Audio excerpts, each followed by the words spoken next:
சிவமயம் நேயர்களுக்கு வணக்கம். வணக்கம் சார். வணக்கம்மா. எனக்கு ரொம்ப நாளாக ஒரு விஷயம் உங்ககிட்ட கேட்கணும்னு ஆர்வம். என்னென்னா, உங்ககிட்டயே நான் 6 வருஷமாக கிளாஸ் படிச்சுட்ருக்கேன். நான் ஒரு ஜோதிடர் ஆகணும்னுக்காக நான் கிளாஸ் படிக்கல. செல்ஃபாக நமக்கு இந்த கர்மா இருக்குது, இந்த விஷயம் நம்ம செய்யலாம், இந்த விஷயம் நம்ம செய்ய வேண்டாம், எந்தெந்த விஷயத்தில் நம்ம ஜாக்கிரதையாக இருக்கணும் அப்படின்னு சொல்லிட்டு நம்மளோட ஒரு இதுக்காக முன்முடிவு எடுக்கிறதுக்கு முன்னாடி சில விஷயத்தெல்லாம் நம்மளே அனலைஸ் பண்ணிக்கலான்னுக்காக தான் நான் படிக்க ஆரம்பித்தேன். அட்லீஸ்ட் நம்ம ஃபேமிலிக்கு நம்ம ஹெல்ப் பண்ணலாம், நம்மளை சுற்றி இருக்க ஃப்ரெண்ட்ஸ் சர்க்கிளுக்கு ஹெல்ப் பண்ணலான்னு சொல்லிட்டு தான் நான் உங்ககிட்ட லேர்ன் பண்ண வந்தேன். இப்போது உங்ககிட்ட படிக்கிறவங்க எல்லாருமே ஜோதிடர் ஆகணும்னு உங்ககிட்ட வர்றது கிடையாது. சராசரி வியூவர்ஸ் இந்த பார்த்துட்டு இருக்கிற வியூவர்ஸ் கூட உங்ககிட்ட எனக்கு இந்த கர்மா இருக்குது, நான் என்ன செய்யணும் செய்யக்கூடாதுன்றது நீங்கள் கன்சல்டேஷனில் கொடுக்கறது கிடையாது. ஏன்னா அந்த டைமில் நீங்கள் ஜாதகம் பார்க்கும்போது ஒரு குறிப்பிட்ட கைடன்ஸ் மட்டும் தான் கொடுக்குறீங்க. இந்த கர்மா இருக்கா, நீங்கள் வீடியோவை பார்த்து நீங்கள் தெரிஞ்சுக்கோங்கன்னு சொல்கிறீங்க. அப்படி இருக்கிறவங்க அவங்களாம் லேர்ன் பண்ணணும்னு நினச்சாங்கன்னா உங்ககிட்ட வராங்க, எங்கிட்ட இந்த விஷயம்லாம் எனக்கு கவர் ஆகணும் அப்படின்னு வராங்கன்னா நீங்கள் என்னென்ன விஷயம்லாம் நீங்கள் அவருக்கு சொல்லி கொடுப்பீங்க? அதாவது என்னன்னா, இந்த விஷயத்த சொல்றதுக்கு முன்னாடி முதல்ல அந்த கர்மா மூலியமா டிராவல் ஆகுற அந்த விஷயம் இருக்கு இல்லையா, ஜெனட்டிக்கலா நம்ம டிராவல் ஆகுற விஷயம். நம்மளுடைய அஸ்ட்ராலஜி பேரே டிஎன்ஏ அஸ்ட்ராலஜின்னு நம்ம வச்சிருக்கோம். அதுக்கான அர்த்தமே நிறைய பேருக்கு தெரியல. ஆனாலும் நம்ம சொல்ற தகவல் ஆத்தென்டிகேட்டடா இருக்கு, உண்மையா இருக்குன்னு நிறைய பேர் இதை ஃபாலோ பண்றாங்க. ஏன்னா நான் ஆரம்பிக்கும் போதே நான் பாரம்பரிய ஜோதிடத்தோட அவங்களோட பொண்ணு நான் சின்ன வயசுல இருந்து நான் ஒரு 15 வருஷமா நான் ஃபாலோ பண்ணிட்டு இருக்கேன்.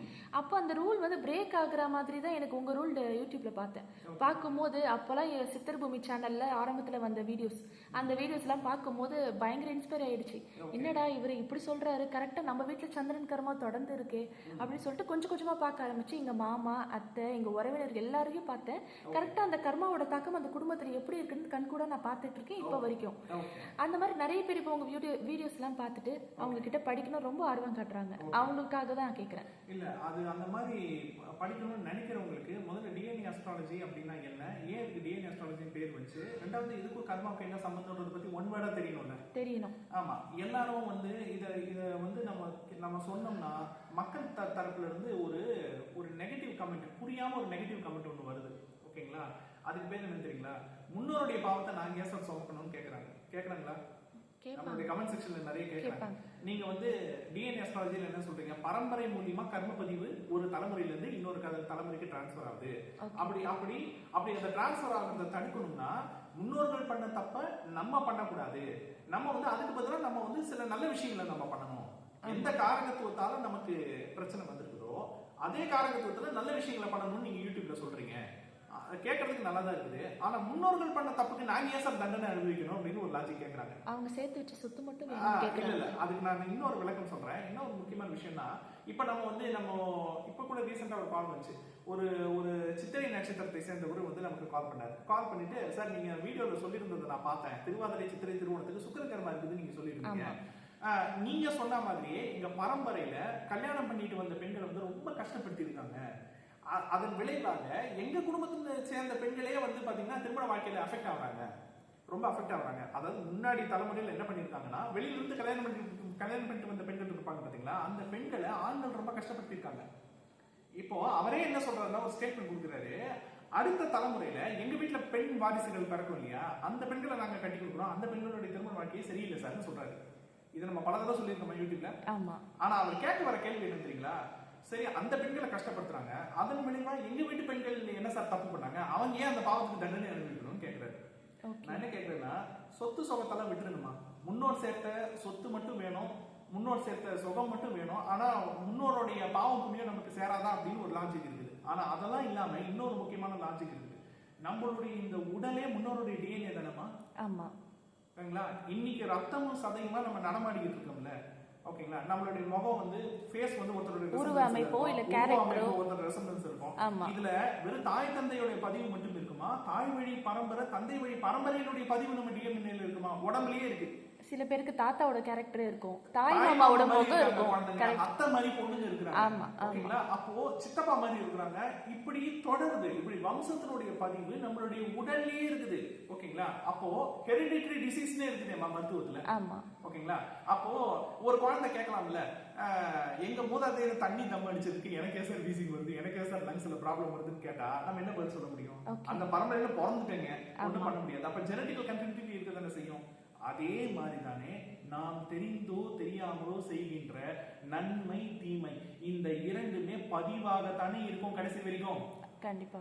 ஓகேங்களா? சரி, இப்போ இன்னைக்கு வந்து மனம் விட்டு நான் ஒரு விஷயம் ஷேர் பண்றேன். தலையெழுத்துன்னு இன்னைக்கு சொல்றாங்கல்ல, தலையெழுத்து நம்ம சொல்றாங்கல்ல, இன்னைக்கு நம்ம வந்து ஜாதகம் பார்க்க போனா எல்லா ஜோதிடரும் கண்மூடி ஒரு வார்த்தை சொல்லுவாங்க, ஏன் சார் எனக்கு இப்படி வாழ்க்கை, அது உன் தலையெழுத்து பாம்பாங்க. ஆமா. சரி, இந்த தலையெழுத்து ஏன் சார் வந்துச்சுன்னு அப்படின்னு நம்ம ஒரு கேள்வி கேட்டோம்னு வச்சுக்கோங்களேன், அவங்க கிட்ட என்ன ஒரு பதில் வரும், அது அவங்களுடைய கர்ம பலன் பா அப்படிம்பாங்க. ஆமா. கரெக்டுங்களா? சரி, கர்ம பலனால உங்களுக்கு தலையெழுத்து உருவாகிடுச்சு. அப்ப கர்ம பலன்னா என்ன? இதுக்கு முன்னாடி ஒண்ணு நம்மளுடைய முற்பிறவியில செய்த நன்மை தீமை, இது ஒரு கர்ம பலன். ரெண்டாவது நம்ம மூதாதையர் செய்த நன்மை தீமை, இது ஒரு கர்ம பலன். ஆமா, இது ரெண்டு தானே நம்ம தலையெழுத்தினுடைய தொடர்ச்சி. ஆமா. ஓகே, அப்போ இந்த தலையெழுத்துன்றது கடவுள் அவர் விருப்பத்துக்கு எழுதினாரா இல்ல நம்மளுடைய கர்மாவுக்கு பதிவா எழுதினாரா? நம்ம கர்மாவுக்கு பதிவா. கடவுளுக்கு விருப்பு வெறுப்பு இல்ல, நம்ம படிச்சிருக்கோமா? நம்ம எல்லாருக்கும் அப்படிதான் சொல்லி கொடுக்குறாங்க. கடவுளுக்கு விருப்பு வெறுப்பு இல்லை என்றால் ஒருவருக்கு நல்ல தலையெழுத்தும் இன்னொருவருக்கு தீய தலையெழுத்தும் கடவுள் ஏன் எழுதணும்? எல்லாருக்கும் ஒரே மாதிரி தானே எழுதணும். ஆமா.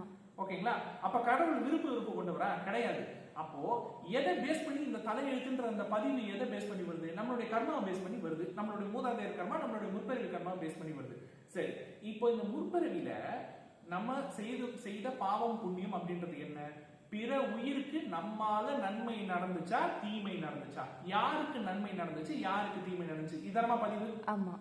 அப்போ ஒருத்தர் மனசு கஷ்டப்படுத்துறோம், நம்மளால ஒருத்தவங்க மனசு கஷ்டப்படுறாங்க, இல்ல நான் வேற ஒருத்தவங்களால நம்ம மனசு கஷ்டப்பட்டுருக்கோம்னு வச்சுக்கோங்க. மனசறிஞ்சு நான் எந்த தப்பும் பண்ணலையே, நான் எந்த தப்பும் பண்ணாம எனக்கு இப்ப என்னுடைய வாழ்க்கைக்கு நீ இவ்வளவு பெரிய துரோகம் பண்ணிட்டியே அப்படின்னு சொல்லிட்டு அந்த ஆன்மா குமுறும் பொழுது அதனுடைய பதிவு எங்கம்மா போகும்? வலி ஏற்படுத்துறவர் இப்ப உயிரோட இல்ல, அப்ப அந்த பதிவு அவரோட போயிடுமா இல்ல அவருடைய வம்சத்துக்கும் தொடருமா? வம்சத்துக்கு தொடரும். கண்டிப்பா. சரி, இப்போ அந்த வம்சத்தை சேர்ந்தவர் ஒருத்தர் நல்ல பிள்ளைன்னு வச்சுங்க, அப்ப அந்த பதிவை அவர் மாத்தணும்னு நினைக்கிறாரு, அவர் என்ன பண்ணணும்? அந்த தப்ப அவர் பண்ணக்கூடாது. கரெக்டா? அதற்கு பதிலாக என்ன கொடுமை நடந்துச்சோ அந்த துறையிலேயே அவர் நல்லது பண்ணணும். அவ்வளவுதானே? சந்திரன் கர்மா, மூதாதையர்ல யாரோ வந்து இருக்கிறவங்க மென்டல் ஆக்கியிருப்பாங்க, நல்லா இருக்கிற மனுஷங்களை பைத்தியக்காரங்க ஆக்கியிருப்பாங்க, நல்லா இருக்கிற மனுஷங்களை வந்து பித்து பிடிக்க வச்சிருப்பாங்க, உலகில் சித்திரவதை பண்ணியிருப்பாங்க. அதனால இப்ப உங்களுக்கு சந்திர கர்மா வந்துச்சு. இந்த பிரிவில என்ன நீங்க பண்ணுவீங்க? இந்த தலைமுறையில நீங்க என்ன பண்ணுவீங்க? பரணி மதம் கேட்டு உத்தரட்டாதியில பிறந்துட்டீங்க. இனிமே உங்களுக்கு என்ன சந்தர்ப்பம் வரும்? உங்களுக்கே தெரியாம மத்தவங்களுக்கு ஆறுதல் சொல்லக்கூடிய சூழல் எல்லாம் உங்களுக்கு வந்துட்டு இருக்கும். அப்ப அதன் மூலியமா உங்களுக்கே தெரியாம நீங்க உங்களோட கர்மா பேசிட்டு தான் இருப்பீங்க. நடக்குதா இல்லையா?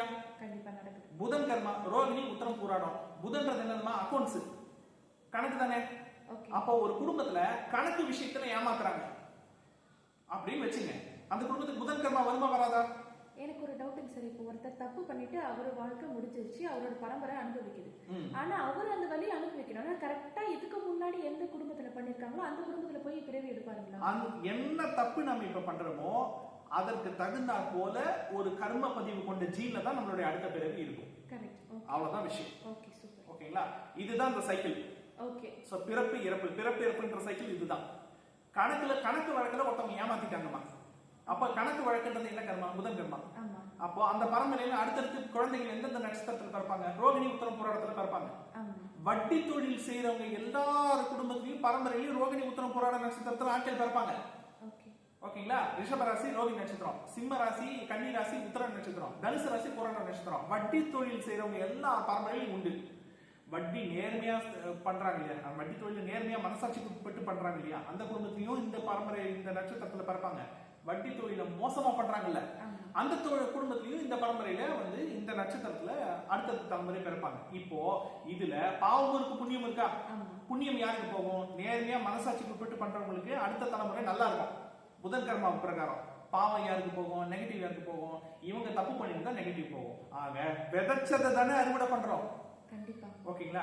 இந்த விதைச்சதை அறுவடை பண்ற போது இந்த கர்மாவும் ஒருத்தர் பிரேக் பண்ணணும்னு நினைக்கிறாருமா, ஒருத்தர் மாத்திக்கணும்னு நினைக்கிறாரு. இனிமே இந்த கர்ம பதிவு அடுத்த தலைமுறைக்கு தொடரக்கூடாதுன்னு நினைக்கிறாரு. அப்போ எங்க இது ஆரம்பிச்சதுன்னு தெரியணும்ல, எப்படி ஆரம்பிச்சதுன்னு தெரியணும்ல, அதற்கான ஒரு தெளிவான ஒரு விளக்க உரையும் அதற்கான விழிப்புணர்வும் தான் இந்த மரபணு ஜோதிடம். ஓகேங்களா? சோ இத படிக்கணும்னு நினைக்கிறவங்க, இதை கத்துக்கணும்னு நினைக்கிறவங்க முதல்ல கர்மானா என்ன, பிறவினா என்ன, எப்படி எந்தெந்த தலைமுறையிலிருந்து இது தொடருது அப்படின்றதுக்கான அந்த புரிதல் இருக்கு பாருங்க, அதை முதலில் ஏற்படுத்துவதுதான் இந்த சப்ஜெக்டுடைய அடிப்படை நோக்கம். ஒண்ணு. ரெண்டாவது, நாம வாழ்க்கையில பல ஸ்டேஜஸ் கடக்கிறோம்ல, அப்போ ஒவ்வொரு ஸ்டேஜ்லயும் நம்ம வழிக்கு விழுந்துட கூடாதுல்ல, ஒவ்வொரு ஸ்டேஜ்லயும் நமக்கே தெரியாம நம்ம தப்பு பண்ணிட கூடாதுல்ல. அப்ப அதுக்காக படிப்பை தேர்ந்தெடுக்கிறதுக்கு முன்னாடி, தொழிலை தேர்ந்தெடுக்கிறதுக்கு முன்னாடி, நம்ம கல்யாணம் பண்ணக்கூடிய வாழ்க்கை துணையை தேர்ந்தெடுப்பதற்கு முன்னாடி, நம்மளுடைய முதலீடு சேமிப்பை தேர்ந்தெடுக்கிறதுக்கு முன்னாடி, நம்ம குடியிருக்கிற வீட்டை தேர்ந்தெடுக்கிறதுக்கு முன்னாடி இந்த விஷயத்தை செய்யலாமா வேண்டாமா, வெளிநாட்டுக்கு போகலாமா வேண்டாமா, என்னுடைய கர்ம பதிவு இது, இந்த கர்ம பதிவு மூலியமா இந்த விஷயத்தை நான் பண்றேனே, இது எனக்கு மேடா இல்ல பண்ணலாமா, குழியா பதுகுழியா, இதை தெரிஞ்சுட்டா வாழ்க்கை கிராஃப் கரெக்டா போயிட்டு இருக்குமா?